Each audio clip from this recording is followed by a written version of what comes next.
Ajahn, kindly clarify what is right view versus wisdom.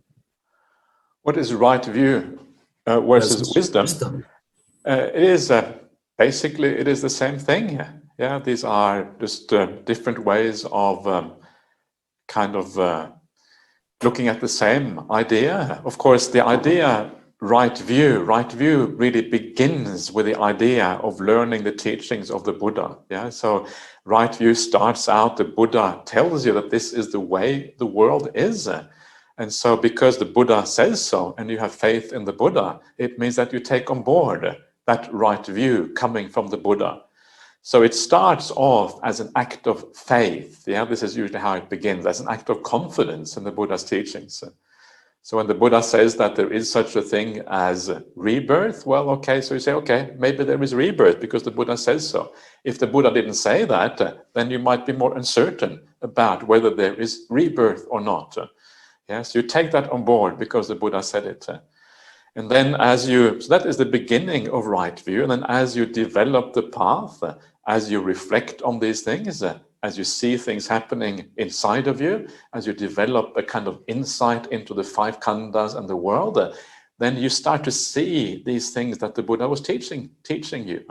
Yeah, the Buddha says, okay, the external earth element is the same as the internal earth element. They are the same.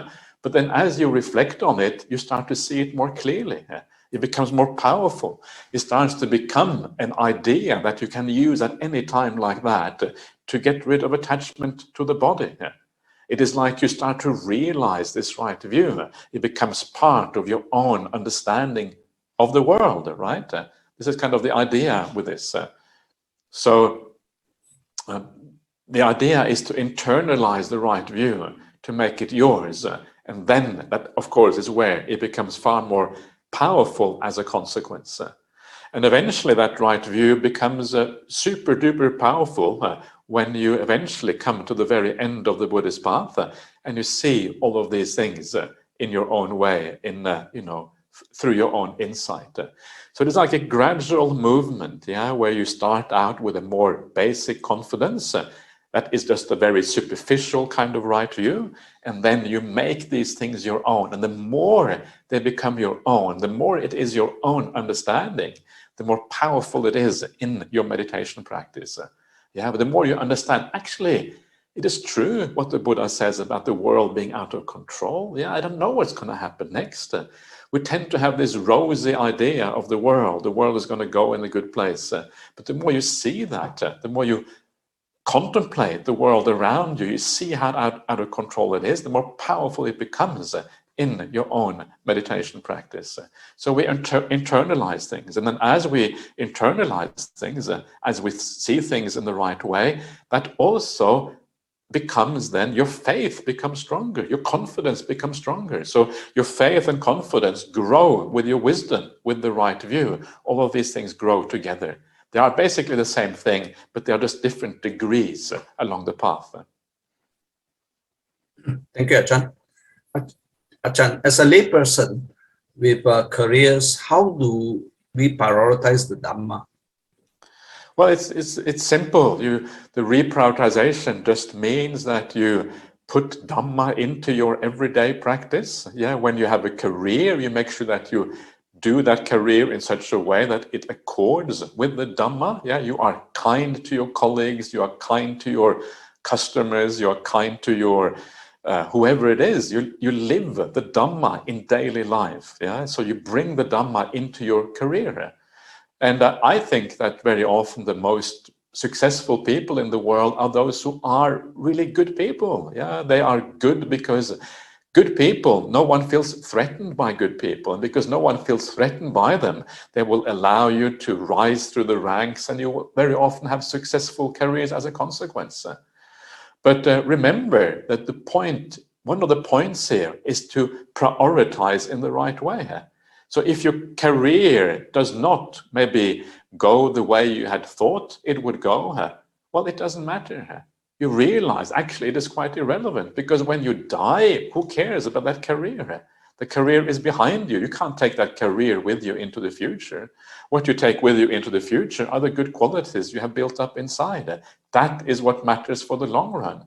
Don't sacrifice the good qualities within on the altar of a career. Don't make the career so important that you sacrifice the good qualities. If you do that, then you are being crazy. Yeah, you're sacrificing your long-term future for the short term. It's like you're investing for the short term rather than for the long term. Everyone knows who invests on the stock market. It is a long-term investment that really matters. It is exactly the same in life. Don't think that you can invest, in a career now and neglect the goodness within. It is the other way around. And if you don't have a successful career, it doesn't matter. It's irrelevant. If you build up the good qualities, then you are going to win regardless. So that is what you should be doing. Have a career if you want to, but remember the good qualities are what really matter. Thank you, Ajahn. Is ethics mentioned in the Bhikkhu Sutta refers to the Vinaya? In that case, what ethics should a householder follow? Are the 5 precepts sufficient? 5 precepts is only the beginning. You should follow the idea of kindness. Kindness is all that matters. Be kind in everything you do. 5 precepts is just the beginning. Yeah, we shouldn't do any bad things. Of course, we shouldn't do any bad things, but we should actually do good things. We should go out of our way to say words of kindness. We should go out of our way to act with compassion towards others. We should go out of our way to avoid being angry with people. Yeah, instead having a sense of compassion and care for the people around us, not just in how we act, but how we think about them. So when we say ethics, it is the idea here. The Buddha says it has to be well purified. Remember, well purified is a very deep thing. It is not just a superficial and small thing. It is something that we have to go. If we are very serious about the Buddhist practice, and I would really recommend you to be very serious about it, then we have to take every aspect of ethics into account, every aspect of our conduct, mental, verbal, bodily, and it can be summarized, the whole thing can be summarized in one word: kindness. Kindness from moment to moment, day in, day out, week in, week out, never really letting up. And when we do that, that is when it is all going to come together and it's going to be well purified in this way. Thank you, Ajahn. Dear Ajahn, there seems to be many facets of right views. What's the core one we should start to understand?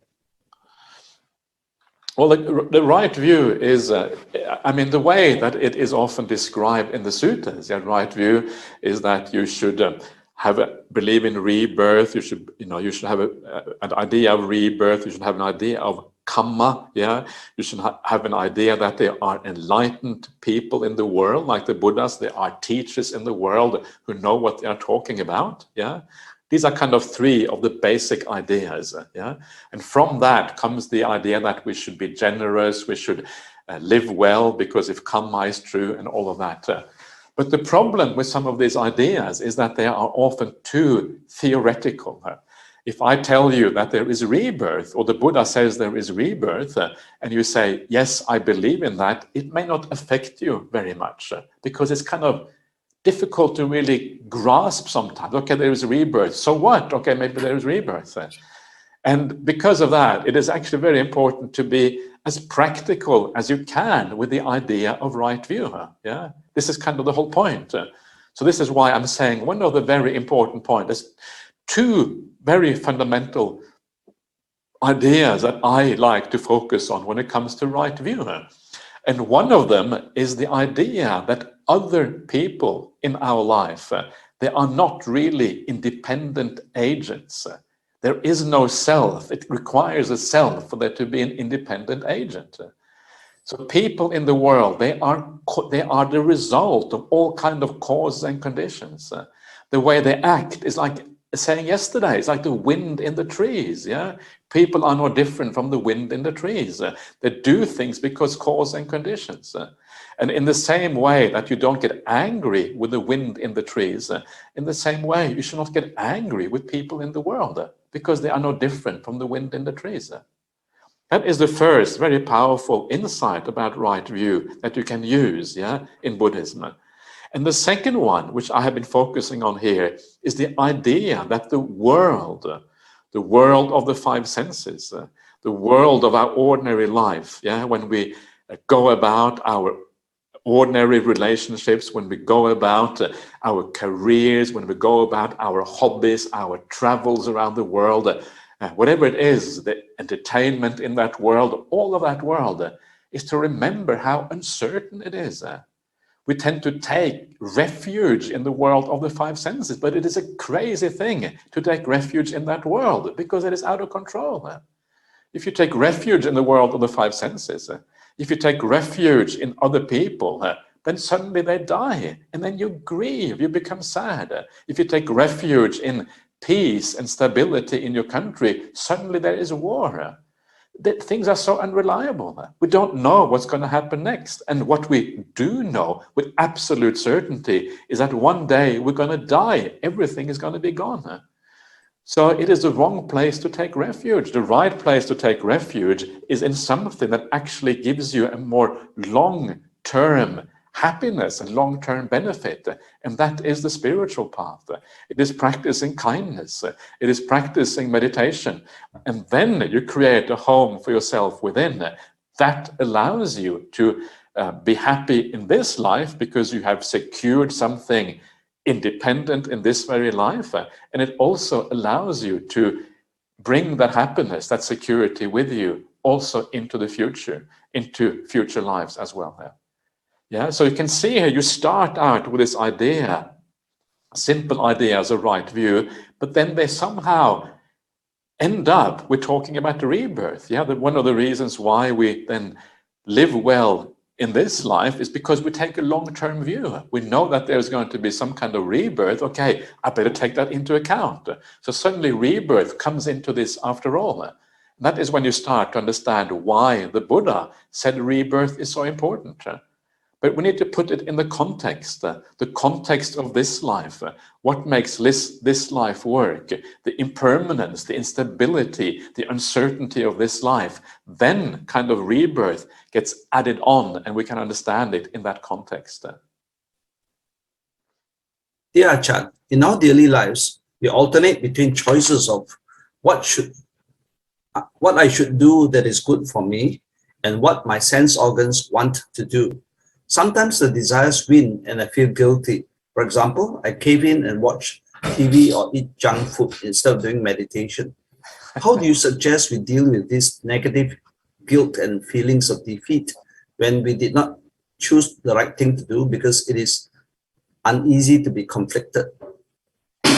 Yeah, don't be too hard on yourself. Yeah, don't be too idealistic. Don't think that you're going to be perfect. You're not going to be perfect. You know, it's just, so if you eat junk food sometimes and if you watch a bit of TV, don't be too worried about that. What you really should be concerned about is whether you live with kindness or not. That is the most important thing. And if you can live with kindness and you can kind of live with a good heart and you can be caring and you can say the right thing to people and think the right thing, that is what really matters. So it is to be expected that you will do things, yeah, that are, I mean, this is life, and we live in that sensory realm. So do enjoy that sensory realm to some extent. There's nothing really wrong with enjoying it, but see the downside, see the, you know, in the long run, see the downside. And sometimes in daily life, it is just that you are tired. Yeah, the mind is not bright. You're not ready to do your meditation practice. And because you're tired and you're not ready, it makes it hard to inspire yourself. It is difficult. And sometimes it is easier to kind of to indulge in something because you don't feel ready. So don't be hard on yourself. Yeah, be gentle. It is not by willpower that you actually enable yourself to come out of these things and start to meditate more. It is really just gradually getting that right view, seeing what really matters. Yeah, and what really is fundamental is really your conduct. It is how you live that really matters. Don't worry too much if you can't meditate all that much. If you can meditate a little bit, like first thing in the morning, and first thing in the morning, there's no point in watching TV first thing in the morning. So first thing in the morning, it's easier to maybe do a little bit of meditation or whatever. So do a little bit then. Do something which supports your life, supports you in your kindness, supports you in your peacefulness. Just a few minutes of meditation in the morning can be very helpful. If you can do more, it is great. But if you find it hard and you find the temptations are too large, don't worry too much about it. That's what I would say. Thank you, Ajahn. Dear Ajahn, in the five aggregates, what becomes of our consciousness if we disengage the five senses around us? Thank you. You cannot disengage. Well, you can. The five. What becomes of consciousness? It goes inside. Yeah, and this is like when you close your eyes and you're just watching your breath or whatever. The consciousness is already going inside. You're already giving up the external world to some extent. So there is, in Buddhism, you have the six senses, not just five, but you have six senses. And the sixth sense is the mind consciousness. And the mind consciousness is there even when you disengage completely from the world outside. You still have the mind consciousness. And this is why it is possible to do things like enter states of deep samadhi and all of these kind of things. Yeah. So you understand that actually that inner world of samadhi, of mind consciousness, is far more satisfactory than the world outside, of the five senses outside. So this is how you gradually let go of that, and you go into what people like Ajahn Chah calls it the real home. Your real home is actually within, because that is where you find real satisfaction.